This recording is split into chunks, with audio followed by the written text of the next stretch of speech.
Hola a todas las personas que nos ven en este canal. Soy Jorge Quevedo. Vamos a continuar con la lectura de este libro de Zecharia Sitchin, El final de los tiempos. Estamos hablando en esta parte que Zecharia Sitchin titula Cuando los dioses abandonaron el planeta Tierra. Eso supone ya muchas cosas. Supone naves, supone que tienen tecnología para ir al espacio y volver. Entonces a eso se refiere, a una civilización que nos creó en laboratorio y vino de otro planeta. Y su jefe, el rey de Nibiru, después del diluvio les ordenó: denle la civilización al terrestre y después váyanse. Entonces, para nosotros eso significa que es un proceso de miles de años, porque es según el ciclo de vida de ellos. Lo que aquí es 3600 años, para ellos es un año. Entonces es un proceso que todavía podemos decir que está sucediendo. Ese irse de ellos, o ese proceso civilizatorio, denle la civilización a los terrestres y váyanse. Entonces en estos años, después del diluvio, muchos se fueron. Pero no todos se fueron a Nibiru. Y en la última lectura, Zecharia Sitchin terminaba precisamente con esas preguntas. ¿Quiénes partieron? O sea, ¿cuáles de ellos se fueron realmente? ¿Cómo lo hicieron? ¿Y a dónde fueron? Para que Nagnar Sin, por ejemplo, que estaba ahí en Harán, el sur de Turquía, norte de Siria actual, volviera después de 10 años. Entonces no fue a Nibiru, porque Nibiru pasa por aquí en el sistema solar cada 3600 años, y es el momento donde ellos viajan a cualquier lugar, a cualquier planeta de nuestro sistema solar, porque están dentro del sistema solar. Entonces no podía ser a Nibiru que él se fue, porque volvió en pocas décadas. Y dice Sitchin, para dar respuesta a esto, tenemos que dar marcha atrás a los acontecimientos y situémonos en el principio. Cuando los Anunnaki, liderados por Ea o Enki, llegaron a la Tierra para obtener el oro con el cual proteger la atmósfera de su planeta que estaba en peligro, tenían planteado extraer el oro de las aguas del Golfo Pérsico en un primer momento. Pero llegó un momento en que se percataron de que aquello no funcionaba. Era muy poco oro el que se extraía de las aguas ahí en el Golfo Pérsico. De modo que cambiaron los planes y comenzaron con la extracción minera de oro en el sudeste de África.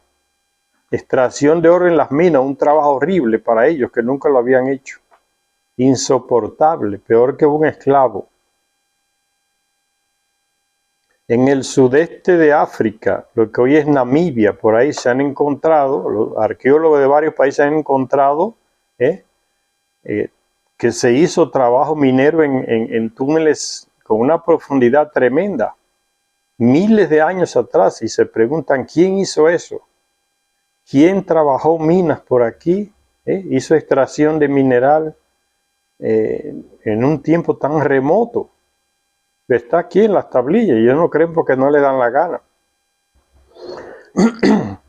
Y sigue diciendo Zecharia Sitchin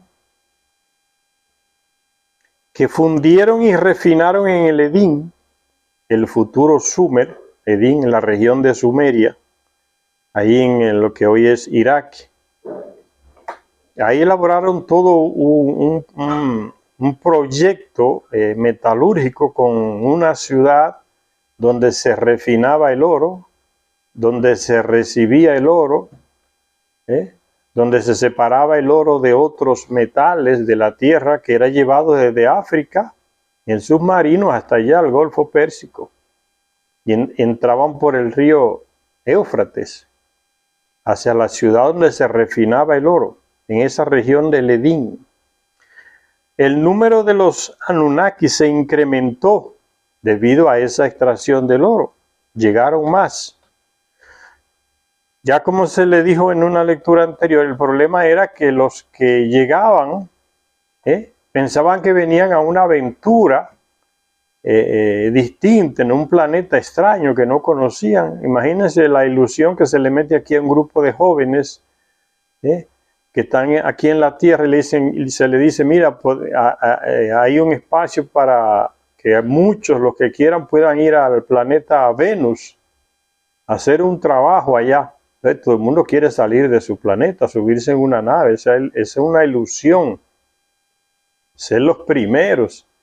Pues esa ilusión tenían muchos Anunnaki que no habían visitado, que no sabían de qué se trataba el trabajo, y venían con esa ilusión de una aventura maravillosa en un planeta extraño, pero cuando llegaban y veían que era para meterse en un subterráneo profundo y derrengarse sacando un metal que su planeta necesitaba urgentemente, era cuestión de vida o muerte, ahí le cambiaba la cabeza de una vez, ¿no? La mentalidad.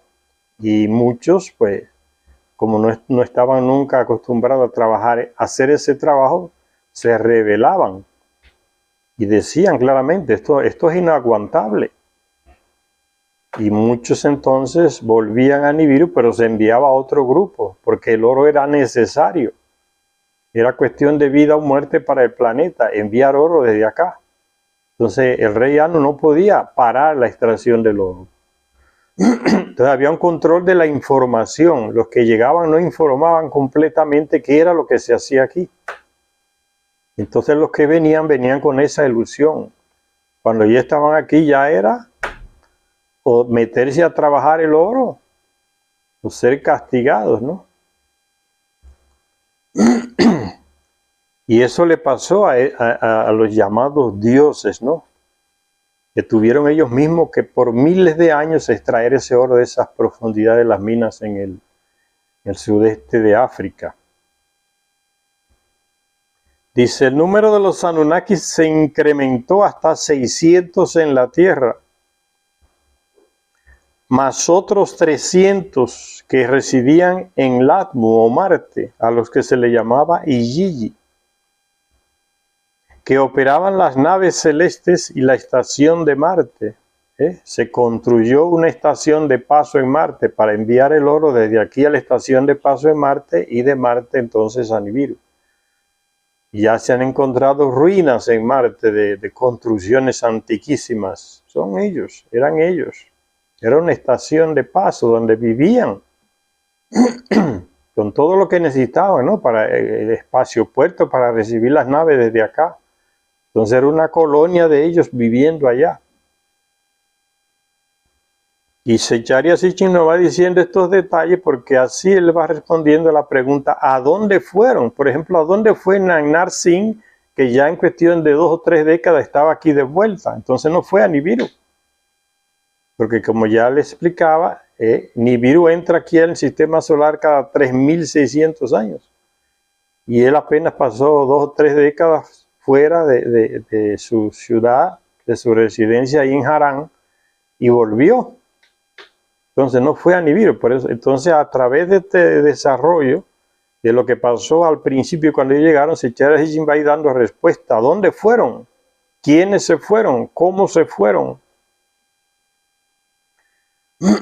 Y sigue diciendo Sitchin que,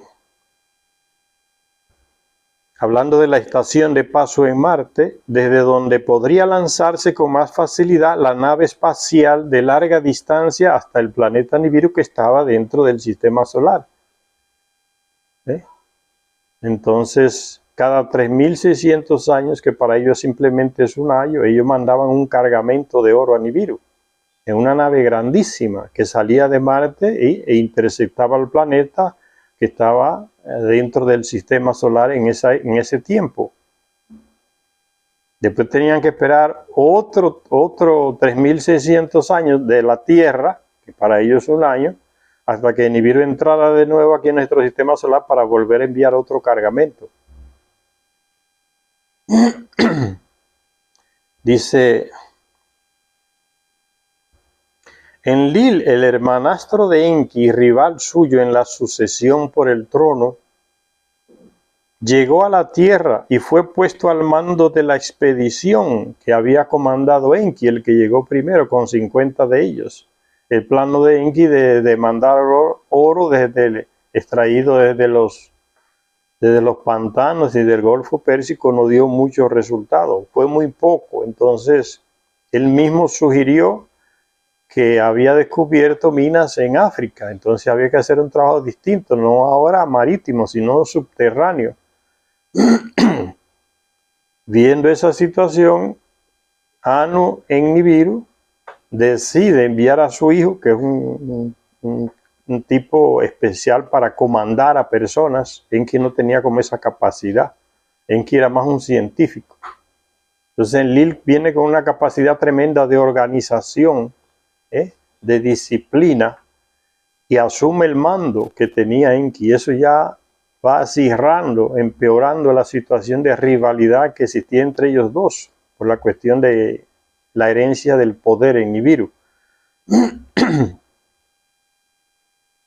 Enlil, el hermanastro de Enki, rival suyo en la sucesión por el poder, llegó a la tierra y fue puesto al mando de la expedición. Ya todo lo que había aquí en la tierra, la misión tierra, estaba al mando de Enlil, el comandante en jefe. Pero los Anunnaki que trabajaban en las minas se amotinaron, por lo que Enki sugirió la creación de un trabajador primitivo.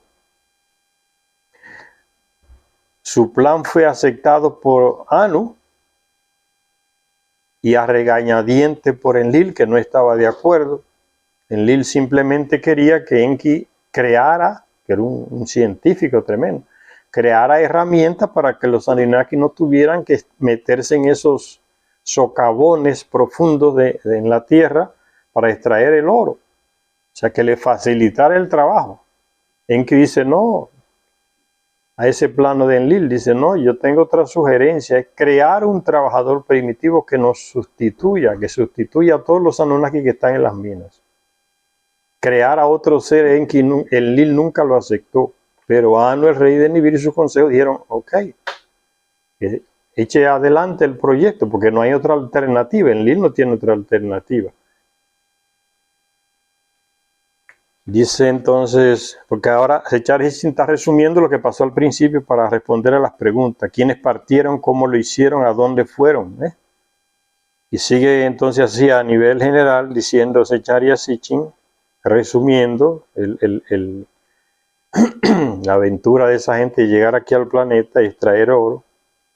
Dice, Enlil fue puesto al mando, pero los Anunnaki que trabajaban en las minas se amotinaron, por lo que Enki sugirió la creación de un trabajador primitivo que sustituyera a los Anunnaki que estaban reclamando por el duro trabajo en las minas de oro ahí en África. Lo hicieron, implementando mejoras genéticas a un ser ya existente aquí en el planeta, que estaba en estado salvaje. Puede ser que esté, puede ser que exista todavía. Entonces agarran ese ser que está en evolución, está en etapa salvaje, y le dan un empujón al mezclar el ADN de ese ser terrestre con el ADN de los Anunnaki, manipulando genéticamente, ¿no? Un trabajo genético profundísimo. Entonces crean un ser nuevo que es más avanzado que ese original de la Tierra, con el que se mezcló el ADN del Anunnaki y que puede recibir las órdenes, entenderlas, agarrar el pico y la pala y meterse en esos socavones profundos de las minas de oro en África sin reclamar nada, derrengarse hasta morir trabajando. Lo consiguieron después de muchos problemas y experimentos y fallos y seres distintos que produjeron, hasta que consiguieron al fin lo que querían, ese trabajador primitivo. Dice, y luego los Anunnaki comenzaron a tomar a las hijas del Adán por esposas y a tener hijos con ellas, lo que Enlil siempre rechazó. Por eso aprovecha el diluvio y le dice a los otros Anunnaki, no le avisen a los terrestres para que se ahoguen todos, porque él no quería la mezcla de las dos razas y la orden que él dio de no mezclarse ya se estaba violando por todas partes. Porque los Anunnaki reclamaban y que no hay mujeres suficientes Anunnaki, necesitamos mujeres, queremos formar familia aquí en este planeta y no hay mujeres suficientes. Y las que están aquí, que ya están evolucionadas por ese trabajo genético, son compatibles con nosotros. Entonces comenzaron a casarse y la orden de Enlil se quedó, se dejó de lado. Sigue resumiendo a grandes rasgos Sitchin. Y luego los Anunnaki comenzaron a tomar a las hijas del Adán por esposas y a tener hijos con ellas, como dice en el libro del Génesis, en la Biblia, el capítulo 6. Después de que Enki y Marduk rompieran el tabú de no mezclarse con las terrestres. Fue en Enki primero, tuvo un hijo y una hija con dos terrestres distintas, de esas que él mismo creó en laboratorio, terrestres primitivas, trabajadoras primitivas. Entonces tuvo relaciones sexuales con dos de ellas y nació un niño y una niña. Y ese niño y esa niña sacaron las características de Enki, del Anunnaki. Fue una mejora al trabajador primitivo. Entonces ese fue como esa es la perfección. Y ese que se mejoró, después que el trabajador primitivo fue creado, con esa mezcla que hizo Enki con su propio semen y esa esas dos trabajadoras primitivas, de ahí nació otra raza más avanzada, lo que los científicos llaman el Homo sapiens, que somos nosotros, hombre que piensa, que sabe. Le nació en ese relacionamiento de Enki con esas dos mujeres terrestres, le nació un hijo llamado Adapa y le nació una hija llamada Titi. Los conservó como modelos, no eran híbridos. Y comenzaron ellos a reproducirse entre ellos. Ese es el hombre civilizado, diferente al trabajador primitivo que fue creado primero y que se mataba en las minas. Entonces ese es el Homo sapiens. Ese es el paso que muchos científicos incrédulos no quieren aceptar. Y dicen, no, pero que hubo un problema porque la evolución lleva millones de años y de repente aparece el Homo sapiens. ¿De dónde apareció? Fue de repente porque no hay un proceso. Pues la respuesta está ahí. Lo produjo Enki en su laboratorio y lo produjo también más avanzado cuando él mismo tuvo relaciones sexuales con dos terrestres. Es como los científicos complican todo por no creer en los documentos antiguos, porque se supone romper muchas ideologías y creencias que tenemos aquí en el planeta, aceptar que eso sucedía así. Se viven como en esa hipocresía, de sabiendo las cosas la niegan. Y sigue diciendo Sitchin, cuando llegó el diluvio, Enlil indignado dijo, dejemos que perezca la humanidad para eliminar esa mezcla de la raza nuestra con la de los terrestres. Dejemos que perezca la humanidad, no se le avise que el diluvio va a llegar.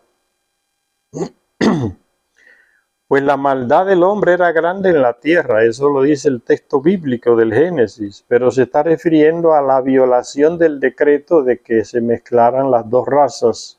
A eso que se está refiriendo cuando habla de la maldad de los hombres en el texto bíblico, lo moraliza, que lo lleva a nivel religioso. No era nada de eso. Es la violación del decreto de Enlil para que no se mezclaran las razas y aún así se mezclaban. Entonces la solución que él ve a falta de autoridad para implementar su decreto de que no se mezclaran es aprovechar una situación que se está produciendo en el planeta por la cercanía de Nibiru, que va a haber un deshielo en la Antártida y va a producir olas enormes de kilómetros de altura y va a arrasar el planeta. Entonces él aprovecha esa situación, le prohíbe a los Anunnaki que le avisen a los terrestres y para que todos mueran. Pero para que muera la mezcla, esa mezcla que ya se había dado entre los terrestres después de cientos de años. Entonces, muchos terrestres se salvaron en las montañas altas, aquí en los Andes. El caso típico es ese tal Noé, que era hijo de Enki también, ahí en el arca, en el Medio Oriente. Pero hay otros lugares también donde se salvaron. Y una parte de esa familia que ya estaban formadas de Anunnaki con mujeres terrestres se fueron a Marte a pasar el diluvio allá. Dirigidos por Marduk, que era el comandante. Se fue también él, después de que su padre Enki se mezcló con esas dos terrestres, violando el decreto de Enlil. Marduk fue el segundo que dijo, y fue más allá que su padre, porque Enki tuvo relaciones sexuales con dos terrestres, dos muchachas terrestres. Y tuvo ese hijo y esa hija, hermanastros los dos. Pero Marduk, el hijo de Enki, fue más lejos. Marduk se casó formalmente con una terrestre. O sea, un príncipe como Marduk, un príncipe de Nibiru, con derecho a heredar el trono de Nibiru, se casó con una terrestre, que eso no se había hecho. Ese fue el colmo para Enlil. Marduk se casó con una terrestre, ni su propio padre Enki lo esperaba. Cuando Marduk le dijo, no, me voy a casar con una terrestre. Estoy enamorado de una terrestre y ella me acepta y nos vamos a casar. A Enki se le cayó la cara y tuvo que dejar detrás su orgullo porque la mujer de él aceptó ese matrimonio del hijo de los dos, de Marduk, con una terrestre. Entonces, después de ese ejemplo que da Marduk, que ya dio Enki, que siguió Marduk, entonces ya los terrestres siguieron atrás.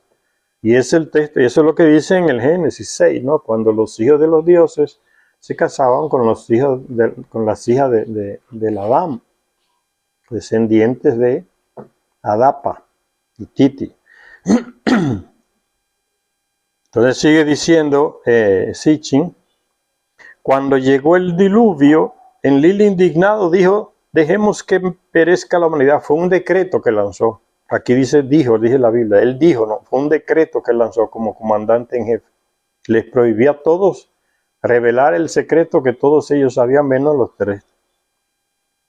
Cuando llegó el diluvio, Enlil indignado dijo, dejemos que perezca la humanidad, pues la maldad del hombre era grande en la tierra.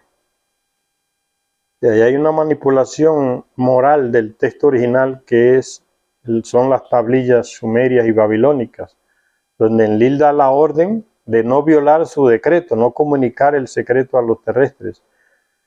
El que escribe el texto bíblico lo manipula, el texto sumerio, antiguo, el babilónico, y escribe entonces en la Biblia que fue por la maldad del hombre. ¿Ve? Lo moraliza. Y eso lo toman las religiones para seguir manipulando con el miedo, ¿no? Llega un terremoto, llega un diluvio, llega una riada que mata miles, y las iglesias, para aprovecharse de la situación, la religión dicen, eso fue un castigo divino, es porque hay demasiado pecado. Moraliza la cosa, y no es eso. Es un fenómeno natural del planeta que se da por circunstancias meteorológicas, no tiene nada que ver con Dios, que con Dios esté molesto con que el fulano de tal pecó o no pecó. O sea, moraliza para mentir y meterle miedo a la gente y controlarlo más.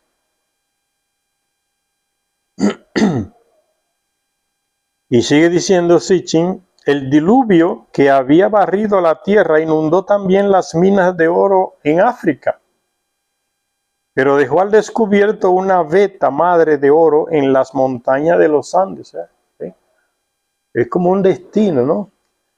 El diluvio le elimina la única fuente de oro que tenían para salvar a Nibiru, extraer el oro de aquí, pero entonces al mismo tiempo descubren aquí en los Andes que ahora hay una veta enorme que baja por los ríos y es de un oro más puro, no hay que refinarlo como el de África, es solamente recogerlo en pepitas de los ríos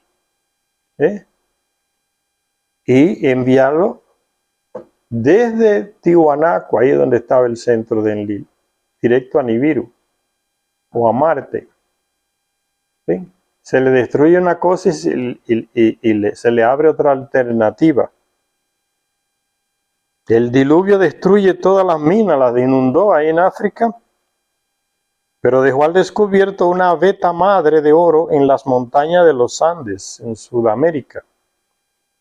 lo que permitió a los Anunnaki obtener más oro con mayor facilidad y con mayor rapidez, y sin la necesidad de fundirlo ni refinarlo, como como lo hacían con el oro que iba de África hasta Mesopotamia, para refinarlo allá en Bactivir, en la ciudad de la refinación de los metales, ahí en Mesopotamia, el Edín.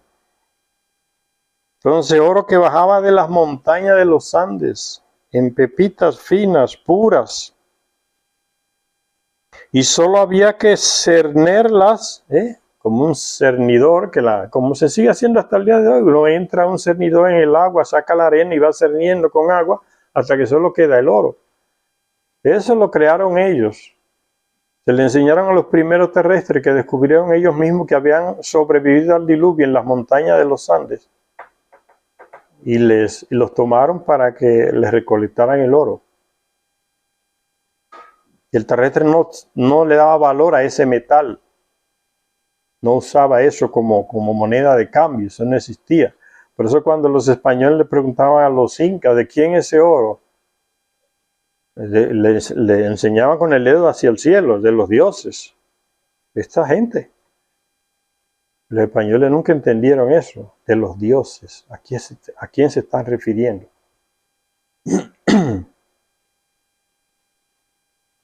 Sigue diciendo Sitchin, que el diluvio entonces dejó al descubierto esa veta de oro madre en la montaña de los Andes que descendían, ¿no? Y era más fácil recolectarlo. Esto también permitió una reducción en el número de Anunnaki necesarios en la Tierra, porque las minas se inundaron, ya no necesitamos meter Anunnaki en las minas, ni que sean sustituidos por otro grupo que venga de Nibiru. Entonces se iban. No eran necesarios.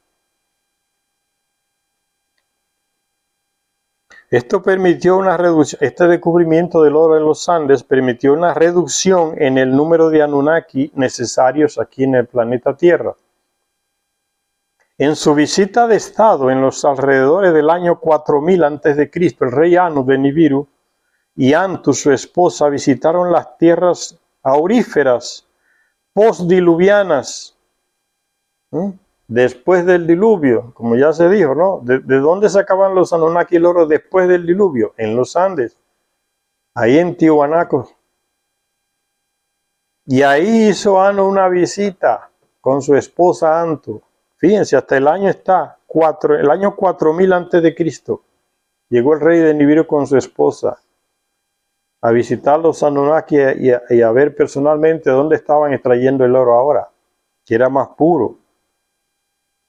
Anu y Antu visitaron las tierras auríferas postdiluvianas de las costas del lago Titicaca. El lago Titicaca no es lo que es hoy. Tiwanaku estaba al lado del lago Titicaca. El lago se ha ido reduciendo a través de cientos de años. Y ahora queda muy lejos de donde están esas ruinas. Pero antes habían puertos al lado de esas ciudades ahí en Tiwanaku. Pumapunku. Ahí en Bolivia, habían puertos. Esta visita de rey Anu y su esposa en las costas del lago Titicaca, en esa gran residencia de Enlil, Tiwanaku, esta visita sirvió para comenzar a reducir el número de niburianos en la tierra. Y también permitió alcanzar acuerdo de paz entre los hermanastros rivales Enki y Enlil. Pero mientras Enki y Enlil aceptaban las divisiones territoriales, el hijo de Enki, Marduk, no cejó en su pugna por la supremacía que incluía el control de los antiguos emplazamientos espaciales en Mesopotamia. Sería entonces cuando los enlilitas, los seguidores de Enlil, se formaron como dos clanes, ¿no? Y rivales también, el de Enki y de Enlil, los dos medio hermanos. Sería entonces cuando los enlilitas comenzaron a preparar unos emplazamientos espaciales alternativos a aquellos de Mesopotamia aquí en Sudamérica. Porque Marduk inició un proceso de conquista de todos los emplazamientos de los Anunnaki en Mesopotamia. Ya estaba a punto de apropiarse del espacio puerto desde donde él se enviaba el oro a Nibiru. Porque él decía, el poder me corresponde a mí, ya no a Enlil. Entonces llegó un momento en que ya estaba a punto de capturar el espacio puerto y las naves que estaban ahí. Ahí tendría el control del envío de oro a Nibiru. Para que no sucediera eso, Enlil, con sus hijos, le comunicó a su padre Anu y Nibiru lo que estaba pasando y Anu dio la orden. Entonces destruyan el espacio puerto para que no lo tome Marduk y sus seguidores, la gente de Enki.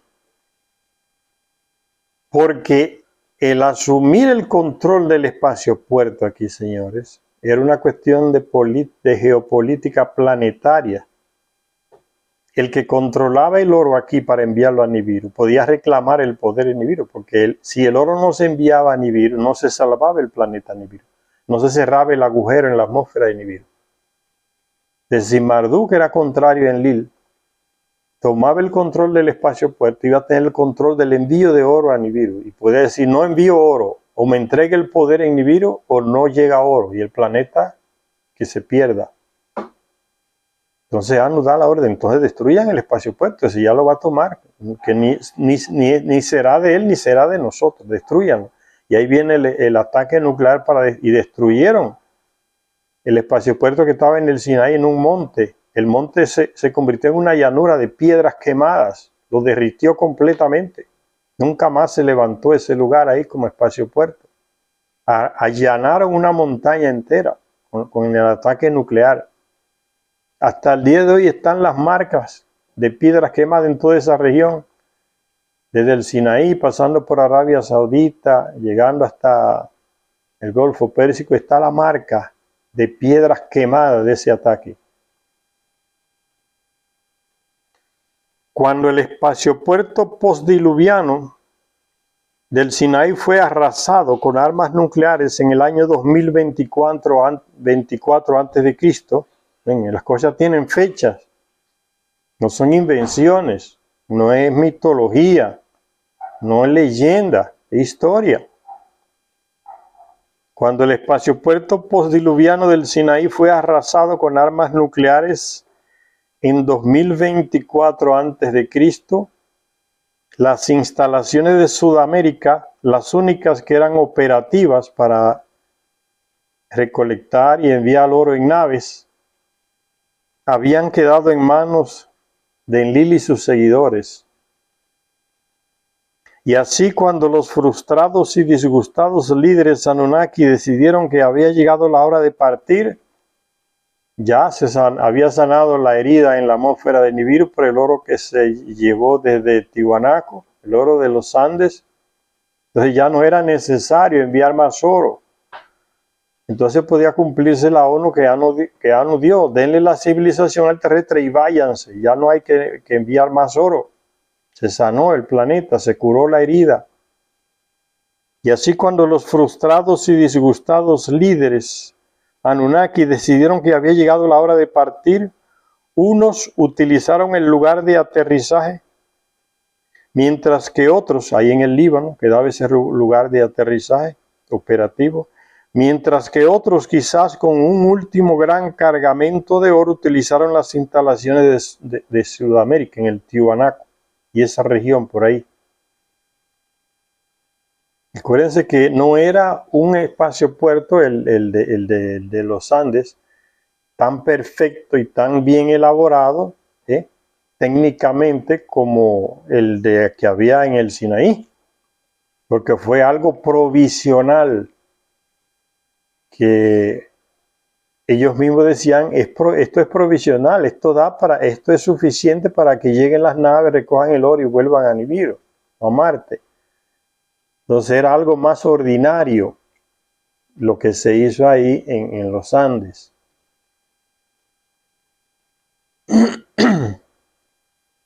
Y entonces dice, estos últimos Anunnaki utilizaron las instalaciones de Sudamérica cerca del lugar donde Anu y Anto habían estado en su visita en la región, el Tiwanaku, al lado del Titicaca. Como ya hemos mencionado, el lugar llamado ahora Pumapunku, Bolivia, está a escasa distancia del lago Titicaca, que comparten Perú y Bolivia. Con los siglos, las orillas del lago Titicaca han ido retrocediendo, pero Pumapunku estaba entonces a orillas del lago, en esa época que ellos estaban ahí, los Anunnaki. Por eso les dije que había puertos de embarcaciones. Pumapunku estaba entonces en esa época a orillas del lago, en la costa meridional, con unas bien definidas instalaciones portuarias, ¿ven? Los principales restos del lugar lo constituyen 4 construcciones derruidas, cada una de las cuales estaba hecha con una gigantesca roca vaciada. Esa tecnología solo la tenían ellos. Con armas de poder, dicen los textos mesopotámicos de las tablillas de barro. Los Anunnaki tenían armas de poder, y en otro momento dicen armas de rayo de poder, para tallar las rocas, para quitarle la gravedad y llevarlas de un lugar a otro muy fácilmente y colocarlas una encima de la otra. Son una raza de gente con una tecnología millones de años más avanzada que la nuestra, que no podían hacer ellos, lo que para nosotros es imposible. ¿Qué aparato ha creado el ser humano que pueda colocar una piedra de esa de cientos de toneladas de peso en la cúspide de una de las grandes pirámides de Egipto? No hay. No hay, nadie ha inventado eso. Se han elaborado un monte de teorías estúpidas, pero las tablillas son claras. Los Anunnaki usaban armas con rayos de energía para mover las piedras, tallarlas y llevarlas al lugar que ellos quisieran. Porque le quitaban la gravedad a las grandes moles esas de piedra que ellos tallaban. Sigue diciendo Sitchin. Cada una de las cámaras, hablando de esas construcciones que quedan restos de ella ahí en Pumapunku, en Bolivia, los principales restos del lugar lo constituyen 4 construcciones derruidas, cada una de las cuales estaba hecha con una gigantesca roca vaciada, de una pieza nada más trabajada, de toneladas de peso. Cada una de las cámaras excavadas en la roca estaba recubierta por dentro con láminas de oro, sujetas a las paredes con clavos de oro, tecnología de ellos. Un tesoro increíble, imagínense, paredes recubiertas de oro, con clavos de oro. Un tesoro increíble que los españoles saquearon cuando llegaron allí en el siglo XVI. ¿Cuánto oro se robaron los españoles de este continente, señores? Que no fue solamente ahí, que donde quiera que iban, en México, en el Caribe, en esas islas, era oro y oro para España y barcos de oro. La historia que le dan a los españoles en España no habla nada de eso, del robo pero ya están contabilizadas cuántas toneladas de oro se robó España, porque ellos iban anotando la cantidad de oro, las toneladas de oro que cada barco llevaba. Y esos documentos están en los archivos allá, de las Indias, en España. Y ya se han calculado cuántas toneladas de oro se robó España en un siglo de aquí. Nada de eso se lo dicen a los españoles de varias generaciones que vienen ya de la época de la colonia hasta hoy. No saben nada de eso, le ocultan esa historia. Les dicen que no, que los españoles llegaron aquí, eran todos bien educados, que vinieron aquí a educar a estos salvajes por acá, le dieron la civilización, le enseñaron a leer, escribir, a hablar, que estos salvajes no sabían nada. Todas esas mentiras que dan en las escuelas primarias de España, y por eso crecen con esa mentalidad de que ellos fueron los civilizadores de nosotros, los benefactores de nosotros, que no hicieron nada malo. Cuando tú le hablas, no, es que robaron demasiado. ¿Cuál oro? No robamos nada. Vinimos a civilizarlos. No saben nada porque no le dan la escuela ya, la historia real. Se la ocultan. Y eso no es novedad, eso se hace en muchos países. En Japón, los gobiernos de Japón después de la Segunda Guerra Mundial, todo vendido a Estados Unidos, han ido apagando la historia del ataque nuclear de Estados Unidos contra Hiroshima y Nagasaki. Lo han ido apagando. Hay una generación de japoneses que no sabe nada de eso. Porque los libros de historia se lo han ido apagando, manipulando, y ven a Estados Unidos como su salvador, el que le llevó el desarrollo civilizatorio a Japón. Esas generaciones que están en Japón hoy tienen esa idea en la cabeza. De la bomba que lanzó Estados Unidos. Fíjense que hace poco en este gobierno de Biden fueron representantes del gobierno a Hiroshima, Nagasaki, a rememorar aquel hecho sangriento, aquel genocidio. Y los japoneses, las autoridades japonesas que estaban dando los discursos en frente del norteamericano que estaba ahí, en ningún momento mencionó que la bomba la lanzó Estados Unidos. Lo que hablaban en el discurso era de la amenaza nuclear de Rusia. ¿Ves cómo cambiaron todo?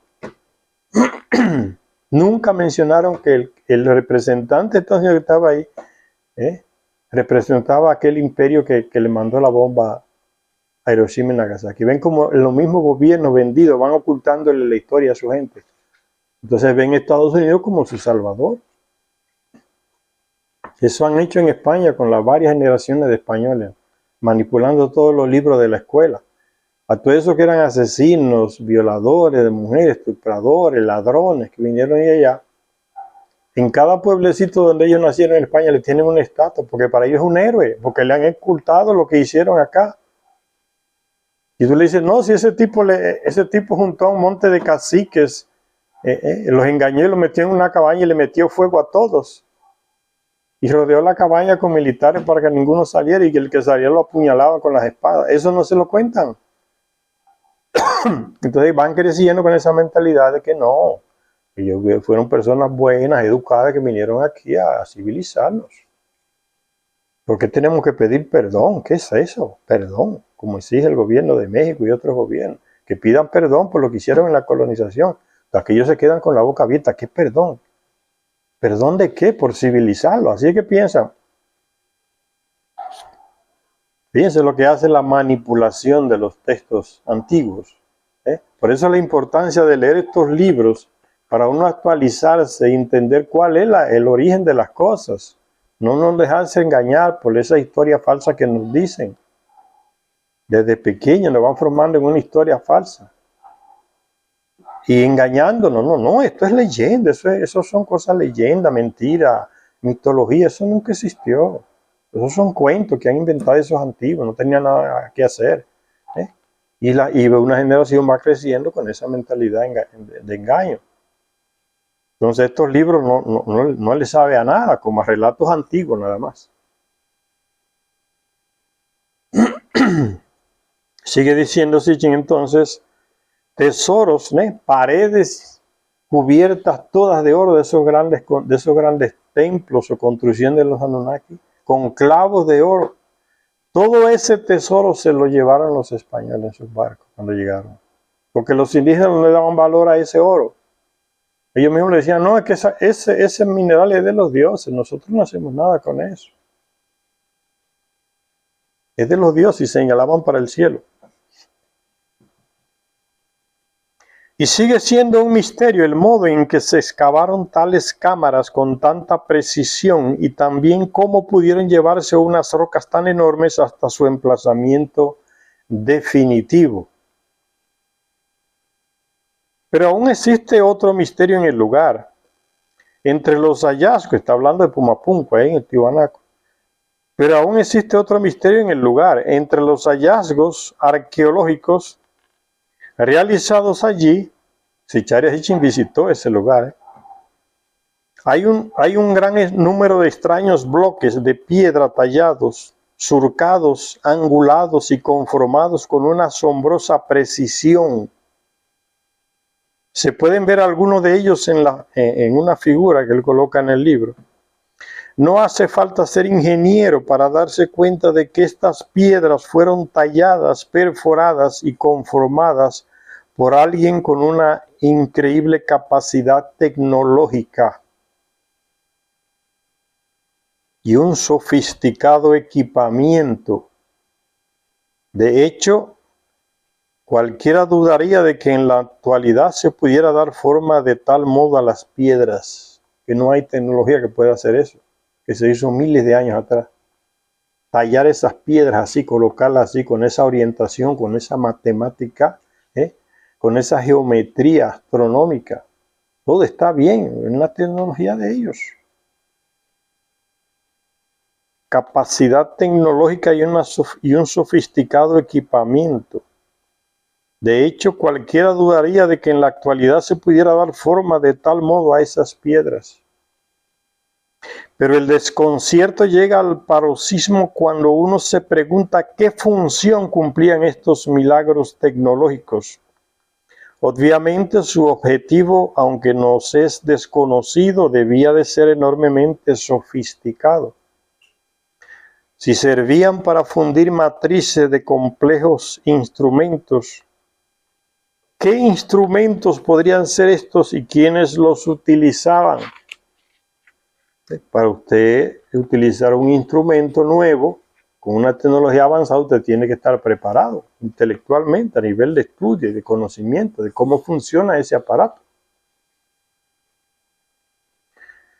Claro está que solo los Anunnaki podían poseer una tecnología suficiente como para hacer esas matrices y como para utilizarlas, o bien para utilizar los productos acabados. El principal destacamento de los Anunnaki estaba situado a unos cuantos kilómetros tierra adentro, en un lugar ya conocido como Tiwanaku, transcrito como Tiwanaku, actualmente en Bolivia. Uno de los primeros exploradores europeos que vio el lugar en tiempos modernos, llamado Jorge Squier, lo describió en su libro Perú Ilustrado, se llama el libro que escribió ese tipo, como la Baalbek del Nuevo Mundo, refiriéndose a aquel emplazamiento de lanzamiento de naves allá en Baalbek, en el Líbano. Él lo visitó y comparó este descubrimiento ahí en Tiwanaku como la Baalbek de América, de Sudamérica. Una comparación más válida de lo que él mismo hubiera podido llegar a imaginar. Otro importante explorador moderno de Tiwanaku, llamado Arthur Poznański, que también escribió una obra sobre la arqueología de los lugares ahí en Tiwanaku y Pumapunku. Este Poznański llegó a unas asombrosas conclusiones al contemplar las ruinas. Entre las principales construcciones de Tiwanaku, en la superficie hay muchas construcciones subterráneas también, dice Chariasichi, no solamente está en la superficie. Se encuentra la Acapana, una colina artificial, o sea que fue levantada por alguien que tenía la tecnología. Una colina artificial atravesada por canales, conductos y desagües cuya función se discute en Los Reinos Perdidos, esa obra que Chariasichi escribió. Los Reinos Perdidos, hablando de todo el trabajo de los Anunnaki aquí en este continente. Uno de los principales atractivos turísticos lo constituye un pórtico de piedra conocido como la Puerta del Sol. Piedra con la misma precisión exhibida en Pumapunku, tallada a partir de una sola piedra, probablemente tenía una función astronómica e indudablemente calendárica.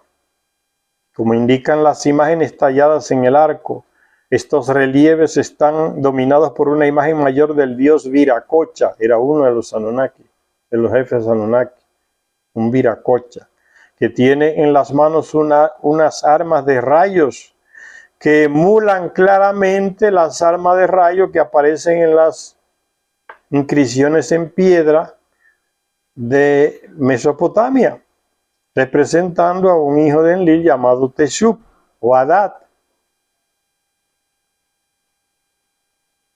que aparece también en imágenes hechas de piedra con esas armas, con rayos, igualito como aparece en esa puerta de piedra ahí en Tiwanaku, porque son las mismas personas.